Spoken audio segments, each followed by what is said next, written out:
Welcome to History Hack. If you didn't know by now, we are the revolution. That means we're sharp, witty, lots of fun, but it also means that we're essentially the peasants in Les Mis huddled round a table in the corner of the bar with no money. If you enjoy the show, please do support us. We have a Patreon account by which you can donate a small monthly sum in appreciation of what you're hearing. Alternatively, we have Ko-fi, in which you can just do a one-off donation as a thank you if you particularly enjoy a certain episode. Either way, we massively appreciate all of your support. Hope you enjoy the show. Hello and welcome to today's History Hack. The topic, as you can see, is sciencey, so it would have just been rude not to invite Kit. Hello, Kit. Hello, how's it going? Dr. Kit of Falmouth University, best-selling author of History, Science, Bro Stuff. Yeah, I'm really pleased about that. I was going to say, when you look on Amazon, you've got like #1 against your name. That gives you a little funny feeling inside. Boom. But we're not here to talk about me. No. We are joined today by Amanda J. Thomas, who is an author, linguist, and historian with a particular interest in social and medical history. She's joined us once before to talk about all the nonconformism in revolution. Is that right? Sorry, nonconformist revolution, is that? Yeah, it's about the nonconformist revolution. Or the nonconformist revolution. Okay. Sorry. Should we start again? Yeah. It's about the influence of nonconformism on revolutionary thought. Oh, okay. Perfect. Thank you very much. Third time lucky. Here we go. We're joined today by Amanda J. Thomas. She is an author, historian, and linguist with a particular interest in social and medical history. She's joined us once before to talk about nonconformist thought and its influences on revolution, but today she's back to talk about a different subject. Her previous book was Lambeth Cholera Outbreak of 1848 to 1849, and this time she's looking at cholera more holistically with Cholera, the Victorian Plague. Fabulous. Thanks so much, Kit. It's an absolute thrill to be here again. We covered some very interesting things last time, and I'm hoping it's going to be even more amazing this time. And it's lovely to meet you as well. Really nice to meet you. And I suppose we probably should start at the beginning for those of us who aren't sort of a medical background. People have probably heard of cholera, but they will have never seen it in their lifetime. It really doesn't exist in the UK anymore. So what is cholera and how do you catch it? Well, first of all, you're not correct to say it doesn't exist in the UK anymore, because it does. But it exists in a different form, because cholera is an organism which lives all over the world. It's part of the natural environment, but it's not always pathogenic. So something special has to happen to it. These little rod-shaped bacteria with tails that swim in the natural environment, mainly in coastal areas, in a brackish environment. It's always been with us, and dysenteric disease, tummy upsets are something that have always been with us. But cholera first erupted as a pandemic, as the first pandemic, in 1817. And it's a really, really nasty disease. You don't want to catch it.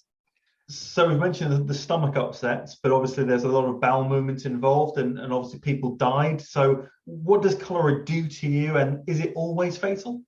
No, it's not always fatal, and it depends on very, very many things. The thing about cholera is that it has a very interesting cell structure, and it also, in its natural environment in the water, it lives with little animals, a bit like sort of tiny, tiny shrimps called copepods. And they think this is really, really new science, but they think that the potency, the ability for cholera to be able to do something called horizontal gene transfer depends on, firstly, its interesting cell structure, and secondly, the copepods that it lives with in the natural environment. When it becomes pathogenic, which is through this process of horizontal genetic transfer, where the cholera bacterium is able to acquire genetic material from other things living in its environment, either other bacteria which have died in the natural environment, it sucks its DNA out, or through bacteriophages, whereby it takes on a viral component. And it's this special gene, this pathogenic gene, that it is able to acquire, which then allows it to go through a survival process, if you like, when its environment has been disrupted. And it's this disruption of the environment which has caused so many problems for humans. So what happens when we ingest it? Well, we either ingest it through drinking water, which has these pathogenic microorganisms, cholera, vibrios in it, or we might eat some food that's got cholera on it, or we might not wash our hands before eating, and so you might suck your finger and it's on the end of your finger. But the most common ways of ingesting it are through drinking water or by eating food, and shellfish, oysters, mussels, shrimps, crabs, things which live in the water, in estuaries, and which have an association with natural cholera organisms. What happens once you ingest the cholera is that you probably at first don't know that there's anything wrong. But one of the things that they used to say about cholera in the Victorian period and through the series of epidemics which happened in the 19th century was that you'd be fine at breakfast but dead by supper time.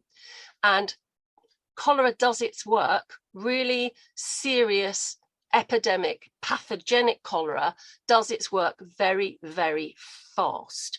And what happens is it gets into your gut. The cholera actually talk to each other, something called quorum sensing, where they're picking up chemicals from each other, where they understand that they are at a quorum, at the right level to then start giving off a toxin which effectively burrows into your intestines.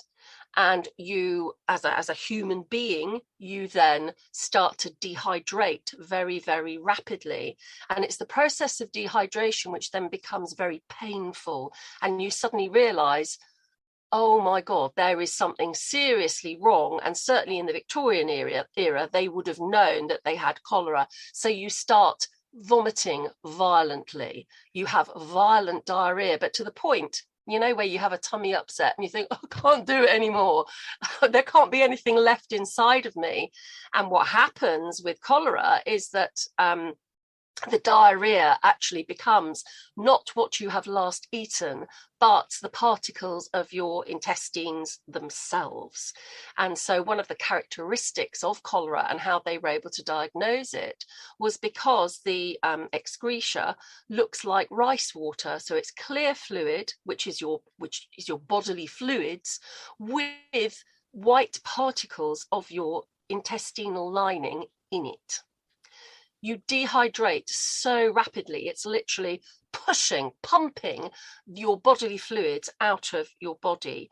You dehydrate so rapidly that your blood actually thickens. And again, the characteristic appearance of cholera victims is you look very sucked in and wizened, and your skin turns blue because your blood is dehydrated. And a great many cholera victims die from a cardiac arrest because the heart can't physically pump the blood around your body. So death is swift and death is painful and death is very frightening, especially in a world where disease is not really understood, and where this is certainly for the UK a very new disease in its violence and potency. Yes. I mean, yeah, exactly. It's not nice. From a medical standpoint, it's fascinating because most bacterium that exist in the body, most viruses, things like that, they have no interest in killing the host. That is almost counterintuitive to what it does. But cholera seems to kind of almost actively want to get rid of you. I'm not sure that that's entirely the case, and you're absolutely right, because it is counterintuitive. Because of course, when you release your bodily fluids, it's full of cholera vibrios, and so it's a way of it proliferating itself. And it's thought that in fact this is a very similar process to what it does when it lives in the natural environment on the egg sacs of copepods. That the toxin that it releases, obviously in that case, it's not pathogenic in the same way as it is in humans. It might not even be the same pathogen that is enabling it to do this. In other words, the same gene. But it releases a chemical which enables the copepod to release eggs into the environment. And so again, it proliferates in a very, very similar way. The other thing as well that we're starting to realize, and this is with some of the work that's been going on in Bangladesh, where cholera is still a really big problem, particularly in monsoon season, because increased rainfall is one of the things that triggers the pathogenicity of the cholera bacterium, but is looking at the DNA of the gut of people who have cholera and who might have died of cholera as well. And it does look as if once cholera is in the gut, and they think this might be happening in sewage as well. But again, this is quite new stuff, is that when it gets into your gut, it then enters into a relationship with other bacteria that are there. And one of the things that they've discovered in Bangladesh is that people who look as if they're dying of cholera, and by all intents and purposes have cholera, then it transpires that they can't find any DNA, any cholera DNA in their gut. So basically, in a nutshell, what's going on is the relationship, the horizontal gene transfer between different pathogens, mainly in this case, other vibrios like Salmonella, for example. They are exchanging information between each other in order for a proliferation of themselves to go on to another place, if you like. So whether they're coming from copepods in their estuarine environment or from the human gut, to them it's all the same, and the relationship between them is the same. So it's wrong to see cholera in isolation, the Vibrio cholerae in isolation, because it is living as part of a community, I suppose, of other bacteria and of other organisms. It's just unfortunate that it finds itself in the human gut, and so it tries to behave in the human gut as it would in its natural environment. And of course, that's really bad news for us. There were several flare-ups, as in full epidemics of cholera during the Victorian period. How long did they generally last? They generally lasted, Alex, about a year to 18 months and incorporated a long hot summer. So you're looking at the first one in 1831 to 1832, starts off with the Indian summer. Then the next one is 1848 to 49, then 1853 to 54, and then finally 1866, where measures had started to be put in place to contain the outbreaks in all the various different places. But yeah, generally 18 months, perhaps 2 years. What's interesting as well is between those epidemic outbreaks, because that's what they are, you still found that people were suffering from severe dysentery, gastric problems, which were probably being caused by cholera, but not the same pathogenic cholera that was rising up in those epidemic years. Excuse me. And the reason for those epidemic flare-ups are because of the climate, in addition to what was being brought from the outside, from other places where cholera had already erupted. It's probably worth diving into that, because we've spoken about the fact that we're changing the environment. Obviously, the 19th century, we have this massive industrialization. So what kind of is the cause of the spread of cholera? Is it this increased trade and things moving around? Or is it the fact that we are now moving into cities, we are industrializing, and the environment has changed? Is that why cities became the focal point? Yeah, it's quite interesting, because I was thinking about this morning. I thought, well, why didn't we have epidemic cholera in this country before 1831. Why didn't, if it's in the natural environment, why hadn't it? Surely we had Indian summers before, but actually it's a similar string of events to what has happened more recently in 2010 in Haiti, for example. And it's kind of it's a perfect storm of events. And you're absolutely right by saying that industrialization was a trigger for epidemic cholera, certainly mostly in coastal areas, in ports and in cities, because of high density population, because of a weakened population, particularly post-Napoleonic wars. There are poor harvest years, Irish famine, weakened population, moving to places where they can make more money, protect their families. So you have a movement of people, and also across the globe as well, with trade, as you correctly say, boats moving faster across the oceans. And you have an accumulation of people of high density living in coastal, in ports and in cities, which is necessarily going to aid cholera in its proliferation. But that's not what caused it in the first place. And it looks as if what triggered epidemic cholera in the Victorian period was probably the climate change that occurred with perhaps what was going on in India, because we think that first pandemic started in Jessore and in the Bay of Bengal. But the Bay of Bengal has been wrongly named as the home of cholera. It's not, because, as I said right at the beginning, cholera is everywhere.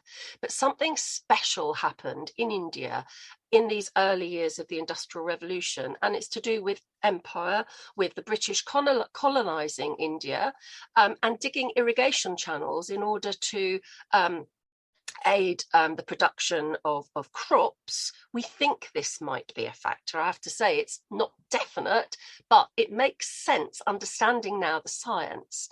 But the biggest factor of all, and this is what, you know, the sort of the thing that unlocks this sequence of events, is the eruption of Mount Tambora in Indonesia in 1815. The year with no summer, 1816, followed. It was one of these super colossal volcanic eruptions which caused climate change. And I was looking at this again in the last few days in anticipation of doing this podcast, and I thought, yeah, but you know, volcanic eruptions have happened before. Why has this not happened before? Why did this have such a colossal effect? And everywhere that I looked, they said, oh, well, volcanic eruptions cause sea surface cooling, not warming. And then again, very recently, and it's because of this explosion of research that's happened with COVID, people have started to look at how volcanic eruptions, and depending on where the volcanic eruption happens as well, how it changes the El Nino effect, particularly the Southern Oscillation. And what it looks like has happened in 1817 with the Mount Tambora eruption was that the sea temperature around the Indian Ocean and around the Bay of Bengal changed quite considerably and out of character. It's when things happen out of character, which then an organism like cholera thinks, hey, I've got an opportunity now. I mean, as you know, Kit, you know, this is what bacteria and viruses do. They look for opportunities. And this is what COVID has done as well. Hey, I've got an opportunity here to expand where I am. And the one thing about sea surface temperature increasing and increased rainfall and increased sea surface type is it encourages horizontal genetic transfer. And it is this transferal of genetic material which is so dangerous for us and with pathogens and with epidemic disease. And so where cholera was concerned, it wasn't even at the beginning of the Industrial Revolution, because the Industrial Revolution is already well underway in Britain. You know, we're looking at the beginning of the 19th century, but it's this climate effect in the Bay of Bengal coupled with the opportunity for pathogenic cholera to travel elsewhere in ships, in people's tummies, because ship journeys are becoming shorter and shorter, and then arriving in Britain, where, of course, sea surface temperatures have also been affected by the volcanic eruption. Rainfall has also been affected by the volcanic eruption.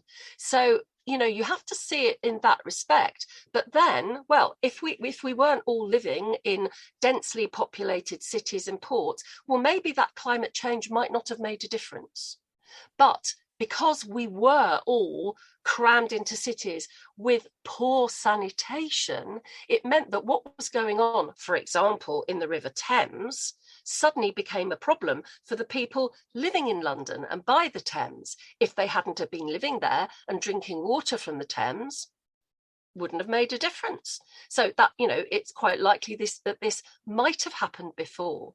But if you're in a situation where the people who are living there are now drinking this genetically changed organism in their drinking water, then boom, then you've got epidemic disease. So it really is a combination of factors, and it's this combination of factors which is so important for us to understand today, because we're still living in densely populated cities, and we're still in a situation where there might be flooding, or there might be some terrible, you know, disaster whereby our infrastructure, I mean, events in Ukraine has shown us that, you know, our world is not as stable as we thought, and we could still be in a situation where our infrastructure breaks down and we're once more very much vulnerable to pathogens which are out there just waiting for this sort of change to happen.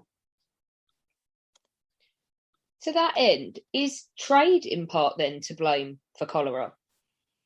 Yeah, absolutely, because this pathogenic strain which had developed in India was then brought, because who are we trading with through the empire? India is one of the places we're trading with, and there are ships which are going backwards and forwards, and then also, of course, the opening of the Suez Canal. We're able to get goods into the UK from these warmer places much, much faster, and the waste which is being accumulated on board ship is often held in their bilges. It's also, and this is a really, really scary thing, and Kit, you'll understand this about viable and non-viable bacteria, is that one of the things that cholera is able to do, and this is to do with its cell structure that I talked about right at the beginning, is it's able to go to sleep.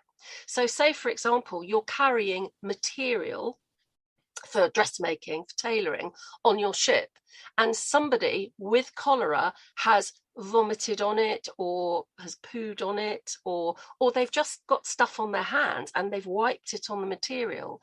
As soon as that dried cholera mess touches the water, say by washing, those vibrios become viable again, and suddenly they're in your house. It's a little bit like with the plague. One of the things that they realize, or we realize now with the plague, is that so much of the disease itself was actually carried in material from one place to another.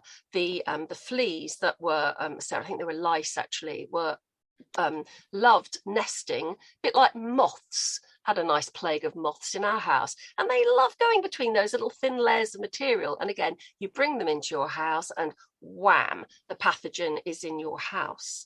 And so, yeah, the speed of trade was really, really important for spreading the disease very, very quickly from where it had erupted to somewhere where we'll bring it there and it will erupt even more. Here is your perfect environment for this really nasty disease to do its absolute worst. Yeah, I mean, there are so many diseases that are sort of similar. It's always the nasty ones as well. Yersinia pestis was the classic one, you know, bubonic plague, as you mentioned. There's a very famous case of a village called Ian where a tailor received cloth from London, and that transmitted it. And also Bacillus anthracis, for example. Anthrax can just go to sleep, which is why there's such a problem sort of digging up buildings in big wool towns, because that's a very wool-associated disease. We didn't actually mention how many people died in these epidemics throughout the Victorian period. Can you give us a sort of the size of the scale of things?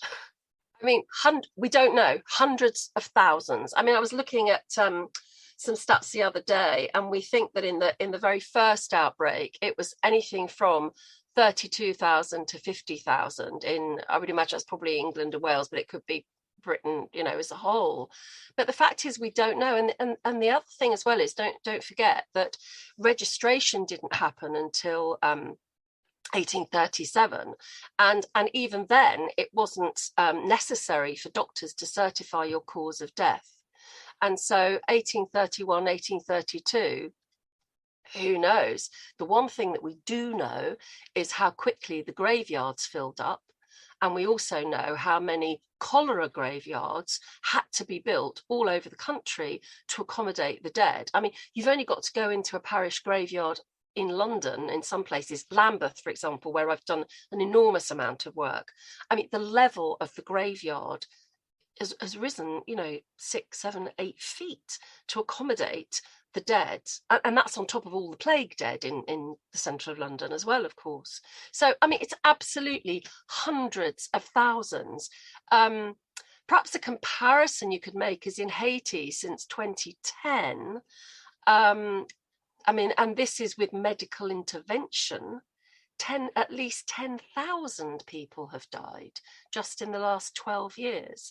And that's with being able to help people and hydrate them more rapidly. So we are looking at hundreds of thousands, and around the world, probably millions. You talked about not understanding this stuff. Before we talk about how they did become to understand it, Kit, fire away, because we need to talk about miasma theory, don't we? Oh, yeah. Yeah, we do. So the prevailing theory at the time was, I mean, germ theory wasn't there at that period in time. We hadn't come up with that. We didn't know how diseases were spread. The big idea was miasma, which is this bad smell, this bad air. Talk us through it. What did people think about cholera? Where did they think it came from? Yeah, and it's actually, when you think about it, it's not so stupid. But yeah, miasma, it's that all bad things come from bad smells. That's a sort of a bit of a quote from Edwin Chadwick, I think. But yeah, they thought that if somewhere ponged, then you're going to get ill. And if you think about it, yeah, it's of course it's going to hold up the progress of understanding how a disease works. But actually, the good thing where cholera is concerned is that if a place smells, it's because it's dirty.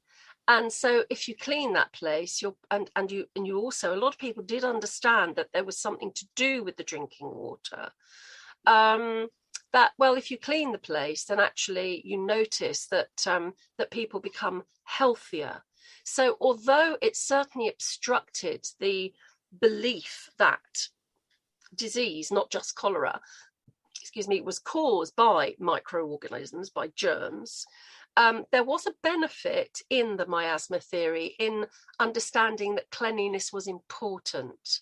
But yeah, I mean, you've got something else connected in there as well with the miasma theory, and it's about people's attitude towards the poor, because the stinkiest areas, especially in London and port cities, are where the poor lived. And a prevailing theory was that, the poor weren't worth helping. They weren't worth, if they couldn't help themselves, well, why should I help you? You need to help yourself, and you need to clean up your own mess. And the cost of it, why have we got to spend all this money on the poor? Why can't they do something about it themselves? It's a really different attitude, a different way of thinking about society to what we have today, although not in all cases, which is also quite interesting. It does depend where you live, and it depends also who you're reading about, their own history of the whole Victorian era, if you like. There are some places in the country, Bristol, for example, where an awful lot was done to help to clean the environment of the poor. And again, understanding that miasma was the cause of disease, but there was also in Bristol, and it's something I talk about in Cholera, the Victorian Plague, about how ahead they were from really the early 1840s. of understanding that it wasn't just about miasma. There was something else going on as well, also because they'd formed their own microscopic society there. And so they were terribly, terribly interested in thinking, is this caused by something else?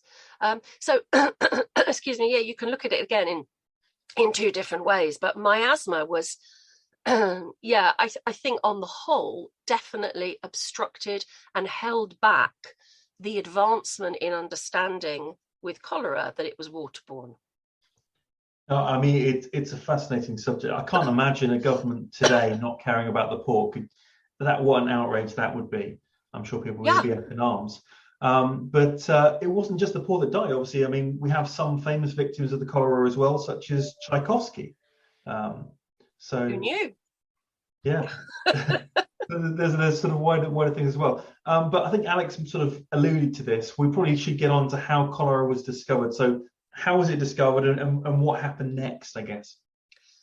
Well, as I kind of just alluded to then, there were a lot of people who had an idea that it was caused by a microorganism. William Budd in Bristol, for one, and his chums down there and their little society, and which then developed into looking at things under the microscope. I mean, really interesting bunch of enlightened people. Of course, it's always attributed to Jon Snow. And I'm a member of the Jon Snow Society, and I love Jon Snow, and I love spending time in Soho, stroking the water pump that they've put back. And thankfully now, since the redevelopment of Broadwick Street, it's back where it once was, whereas before it was a little bit further away. Excuse me. But the difficulty with Jon Snow is that his story has been rather mythologized, but it does help. The myth of Jon Snow does help to explain to people, especially to school children, what happened in the Victorian era. And the reason why his story has been mythologized is because his story was originally incorporated in a textbook, in a school book in America in 1902 by a chap called William T. Sedgwick. And the reason why the Americans loved Jon Snow so much was because he absolutely epitomized the American dream. He was a poor boy made good. But actually, he wasn't that poor. His family wasn't that poor. I would say that probably, if you want to define it, they were sort of lower middle class. His family actually ended up doing quite well. But because of their poorer origins, or let's say their lack of capital when he was a child, I think that's the only way you can put it, really, because I think his father then inherited land and money later on in their lives. He wasn't able to have a traditional education, Jon Snow, and he certainly wasn't able to go to university. But it was because of this, and because he was a highly intelligent, visionary person, that he started to understand, and this is the really important thing about Jon Snow, is that he observed people's behavior. And he was fortunate to have been the apprentice of another doctor in Yorkshire, because he came from Yorkshire, Jon Snow, and he was sent out to help the miners in a place called Killingworth in Yorkshire. And he observed their behaviour and started to realise, because in 1831 to 32, epidemic cholera hit Killingworth and Yorkshire, and he started to realise, Jon Snow, by watching what they were doing every day and really their hygiene. I think today you'd probably say he had OCD, because he had strange dietary habits as well. But he noticed that they weren't washing their hands. Their personal hygiene, he felt very strongly, was connected to why they were catching cholera. Of course, he was right. He also realised that they didn't have proper water to drink down the mines. He brought these ideas down to London, started working in London, and again applied these very interesting, and again, it's out of the box thinking, what I was talking about in the last podcast, applying this out of the box thinking to what was going on in Lambeth, because the situation in Lambeth in 48-49 was apocalyptic. The thousands of people who died, and the fact that they had to take their running water from the river. I mean, there's this thing of, oh, well, you get your water from a water pump. Well, if you're lucky, they were drinking water direct from buckets from the river. And again, he was watching them do this and realizing that this was probably why they were falling ill. The difficulty for him, for Jon Snow, to explain this to people was the very nature of the whole class system during this period, that he was this person from Yorkshire, probably taught, lovely Yorkshire accent, but well, we don't talk like that. And you haven't been to university. Not only that, he didn't go to Edinburgh University. And a lot of the people who were practicing medicine, surgery in London, they were part of a clique. They all knew each other. They all shared each other's ideas. And they were part of this whole clique. And he was not allowed into that clique. Having said that, his ideas, he wrote prolifically, and his On the Mode of the Communication of Cholera was disseminated quite widely. That's his famous paper. But the whole idea of him knocking on doors in Soho was, in fact, it was his assistant who did that, Whitehead, and his devising a map. Well, he didn't devise the map. He adapted a map that had been drawn up by an engineer called Cooper.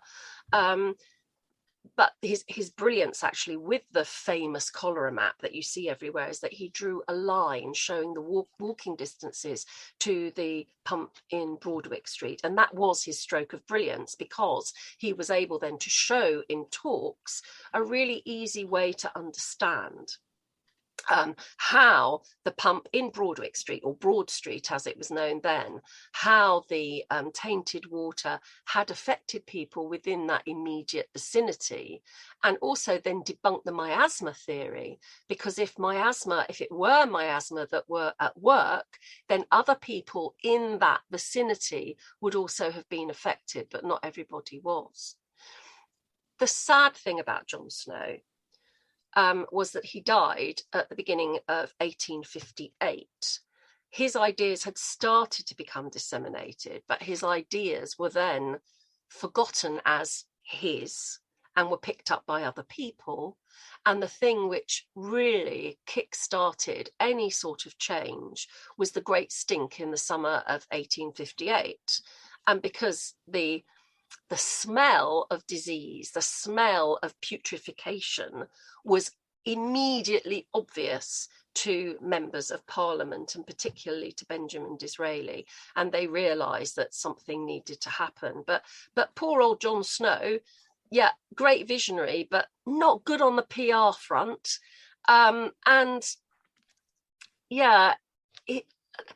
The thing that kind of won it over for cholera being a waterborne disease was statistical analysis, and he wasn't very good at that. He was very good at saying, well, do you know what? I think this is what it is. And of course he was right, but an instinct, especially in scientific circles, isn't enough.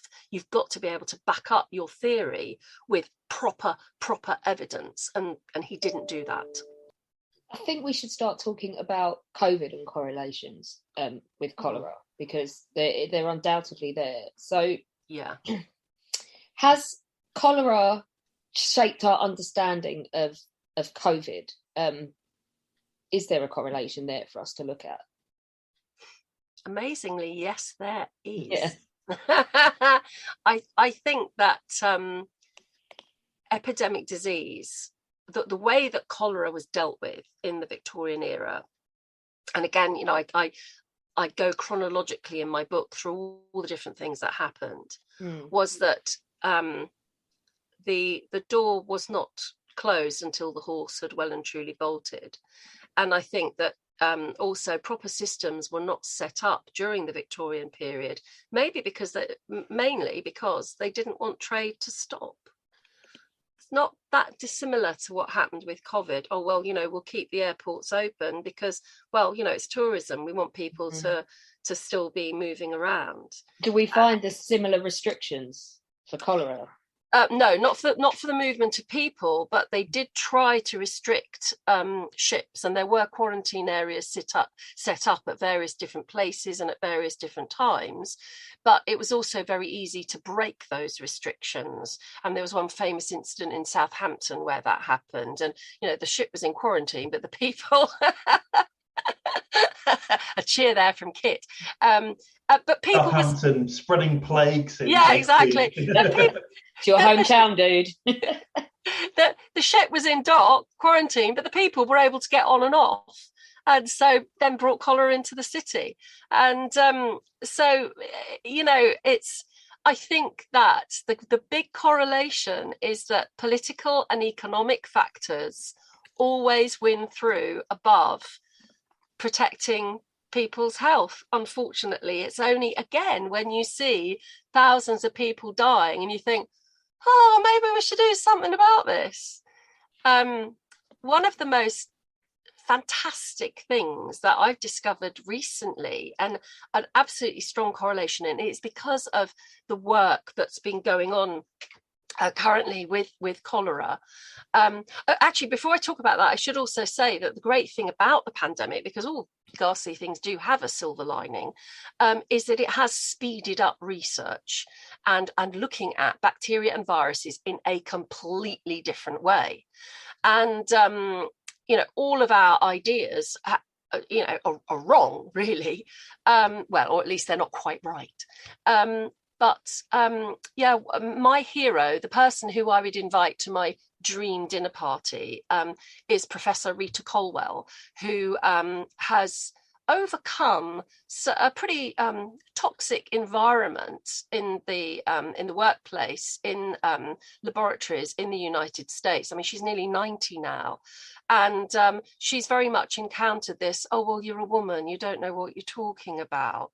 And so her amazing, visionary, out of the box way of looking at things has just been pushed to one side.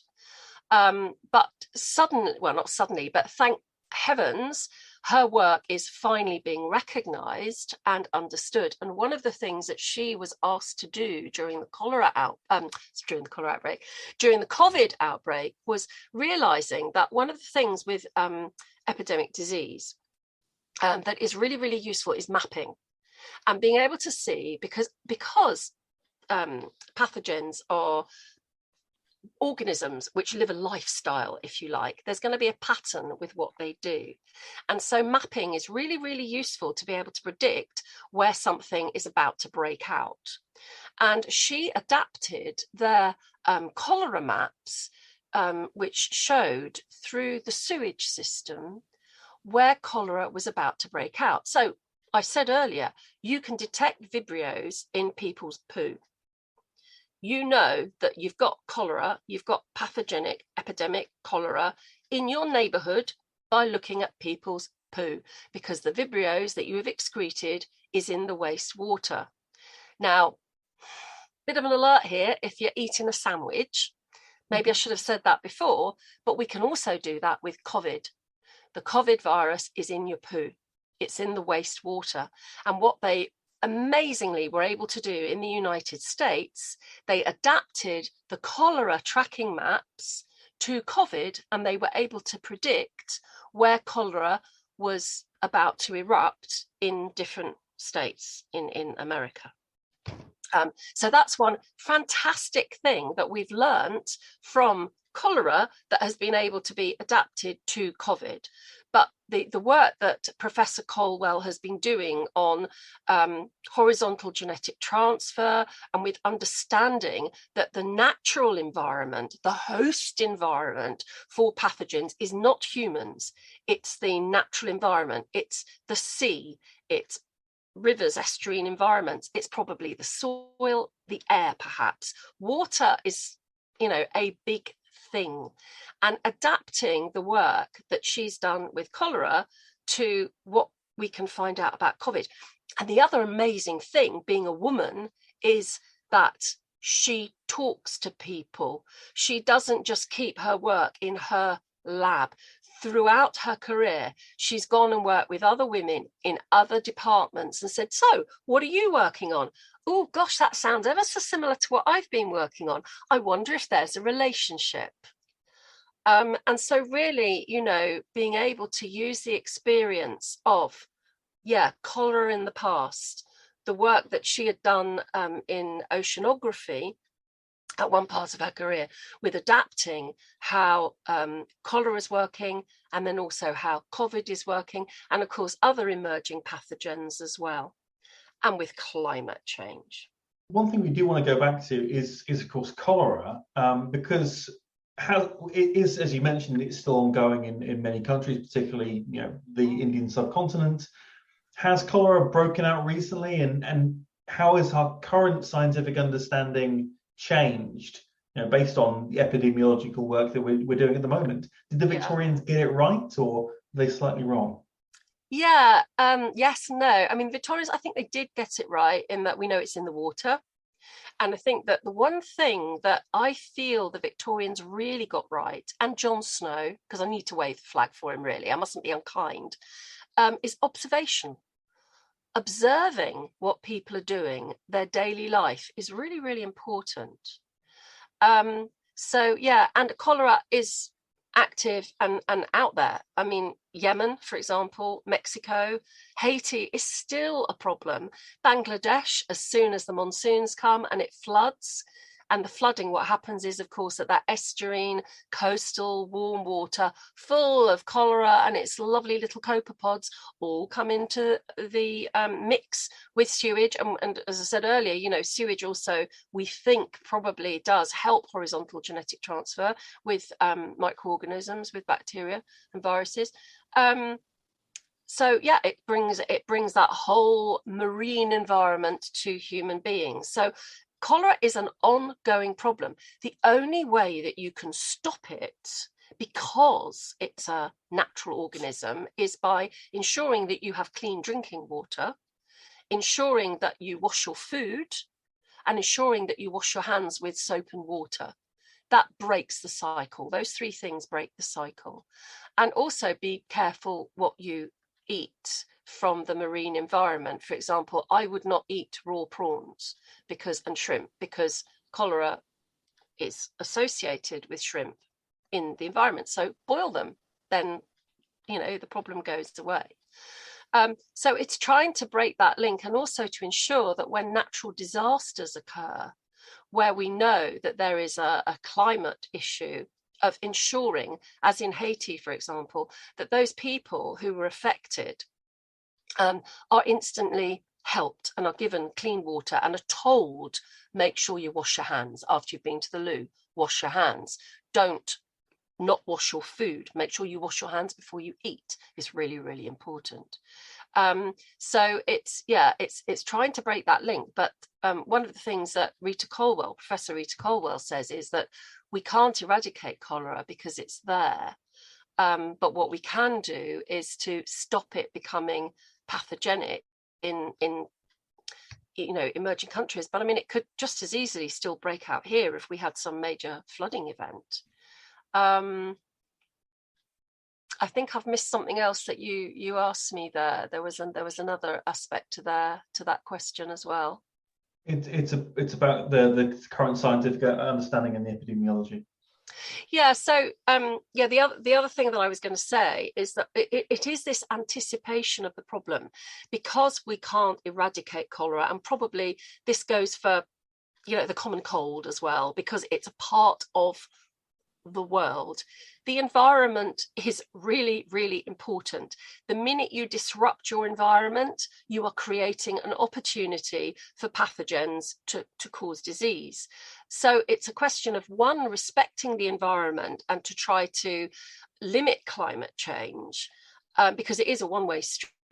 And the other thing is, where that isn't possible because it's already started or it's already happening in certain areas, to try to, again, anticipate. For example, another thing that Professor Colwell's been involved with in Bangladesh and the Indian subcontinent is that with a project with NASA, they're now able to look at satellite imaging. They've been doing this for some years now, so they can anticipate the warming of the coastal regions. So they know a good time before the rains come that cholera is going to happen, and so they're then able to alert people to that fact, and also in areas which are vulnerable, knowing that there's probably not a massive amount you can do, but showing people, for example, how they can filter their water.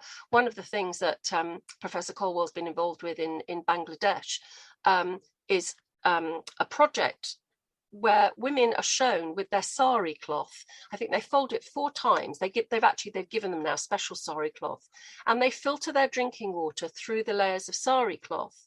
And because sari cloth is very finely woven, it traps the Vibrio cholerae, but it also traps the copepods. It traps the microorganisms which are going to harm them in the cloth, and then they're able to drink the water. It's not pure water, but it hasn't got the things in it that are going to kill them. And this has been extraordinarily successful in areas where all the women have sari cloth, but they're never ever going to be able to eradicate cholera, because it's there, it's in their ponds, it's in their rivers, it's everywhere. So it's a question of managing it and then respecting the environment. Hugely important. Spoken about the fact that, obviously there is a climate change function, the fact that cholera is essentially endemic now, so is COVID. That's just the situation we're in. We've always been in that situation. I mean, we live, the world is not just things that you can see, it's the micro world as well. So this isn't actually a new thing. Sorry, carry on. Oh, sure. What I meant is, COVID, for example, is novel. COVID-19, the particular because obviously viral transmission, viral alteration of its DNA is slightly different, because basically they're, for those who don't know, circles, and they can basically exchange bits to each other and create new things. Exactly that. Unfortunately, if we get a situation where one thing combines with another, we get a nasty thing. But there are so many parallels we've sort of covered and things like that, and we've spoken about the correlations.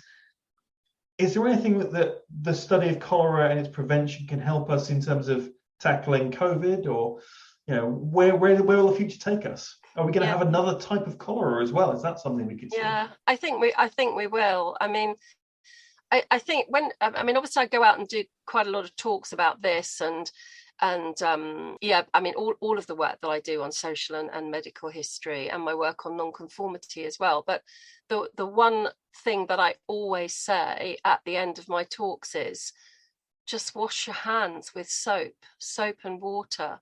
I mean, it's all very well using sanitizing gel, but really, if you want to destroy something that's on your hands, you need to use soap and water. You need to have good levels of sanitation in your home. And I don't mean by that squirting chemicals everywhere. Detergent is a really good way to get rid of germs. I mentioned a little bit earlier, so trying to get back to the history aspect of it as well, about William Budd in Bristol. And one of the things that he did, this was leading up to the 1866 outbreak, was that as soon as they'd started to realise that cholera was breaking out in other places, he already knew that cholera was waterborne. And it's a real pity, actually, that William Budd is not sort of the hero that Jon Snow is, because William Budd was on it quite a bit before Jon Snow, and again through observation. But he put together, before the 1866 outbreak, or when it was just starting, with Bristol being a port as well, and it was densely populated, they'd already started providing running water for people, clean running water. But he also understood that the general cleanliness of people's houses needed to be better. And prior to the outbreak in 1866, he got together a band of women. It was 28 women, and they went out to households across mainly the port of Bristol, just to clean people's houses. And then when people died, they took all of, I don't know how this affected, I was thinking about this earlier this week. I wonder how this affected people if they took away all of their bedding, because then they wouldn't have had any bedding. But what they did was they took away the bedding of people who had died of cholera or had been suffering from cholera, and burnt it, because one of the ways that cholera was really heavily transmitted through rural environments and urban environments as well was women washing out the bedding that had vomit and feces on it, which had dried vibrios on, And then the minute you put them in water, they then become viable again. And so lots of washerwomen died of cholera because they then wouldn't wash their hands in clean water, and they go off and prepare the food, or they put their fingers in their mouth or whatever, and then they had cholera as well. So what Bud did in Bristol was he had this system of sending women out, cleaning people's houses, and also making people really aware. This disease is out there. Be careful. You don't have to catch it. If you're careful, you won't. I think the difference between cholera and COVID there, though, is that, well, you can kind of track where cholera is. It's going to be in your water. It's probably going to be on your food. It's on your hands. But the problem with COVID is it's in the air, but you can't see it in the air. You can't isolate it in the air. You can't say, well, I'm only going to breathe, excuse me, clean air today. But of course, one of the things that the government did say during the whole pandemic period was, well, go outside, breathe fresh, clean air, which has a parallel, I think, to cholera. Let's just wrap it up with the final sort of tie into history and things like that, because we've spoken about how it was discovered, but how was cholera finally defeated? I mean, you mentioned the Great Stink, and that encouraged the Victorians to build the sewage system, Joseph Bazalgette, and getting rid of and improving sanitation. Is that what really sort of was the nail in the coffin? Certainly, yeah, because the fact is it's breaking the cycle. And if you've got clean water, and also, as I say, encouraging people to be cleaner, then it stops people drinking cholera and stops the cycle. Cholera did continue to break out in other places. The last breakout that we had in this country was 1866. There was another small outbreak in the 1890s. But the fact is that if you're drinking clean water, washing your food in clean water, obviously the same clean water, and that you're being careful that when you go to the loo, you wash your hands, before you prepare food, you wash your hands, then it's unlikely that you're going to catch it. The other thing as well is that if you're healthier and you're better fed and you don't drink so much, then your gut isn't actually a particularly nice place for cholera to be. Cholera prefers, it's believed at the moment, I'll probably next week be proved wrong with the science that's going on, but it's believed, at least at the moment, that cholera prefers an unhealthy gut. It's easier for it to do its deed in that way because of the acidity, alkalinity, and probably it's to do with the flora in the gut as well, and then the interaction between gut flora that happens when you ingest cholera. But yeah, it's breaking that cycle. And that's what I was saying about the sari cloth in Bangladesh. We can't change the water that they're drinking in Bangladesh unless you set up an entirely new water system there, but you can stop them drinking the cholera that's in the water. And so again, it is breaking that cycle and understanding how important drinking clean water is. It's really, really important. Fantastic. Amanda Thomas, thank you so much. Thank you. Your book is Cholera, the Victorian Plague. It's now available. And where can people find you online, things like that? Yeah, well, you can find me. I have an author's page on Amazon. Please write a review, please, of my book. Obviously, say it's wonderful and you love it. But also, download this podcast. Tell your friends about it. The last podcast has gone absolutely berserk. So somebody loves me out there.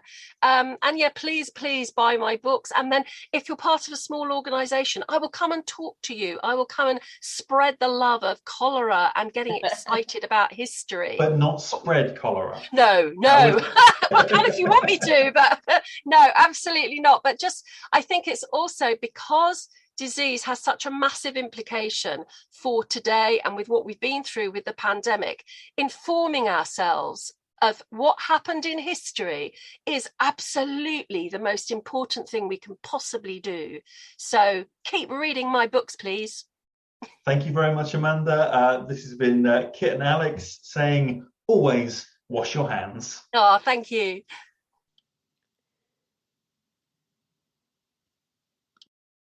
When our guests join us to talk about their work and their new book, the 45 minutes or so they spend with us is just a taster of all their efforts.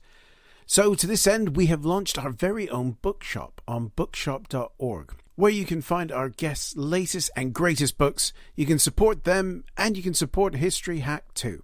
10% of every sale via our bookshop supports the podcast and allows us to keep at it and bring you more amazing guests. You can find our bookshop at bookshop.org/shop/history hack, or just search on bookshop.org for us under the shops bit. Thank you for your continued support, and here's to your next great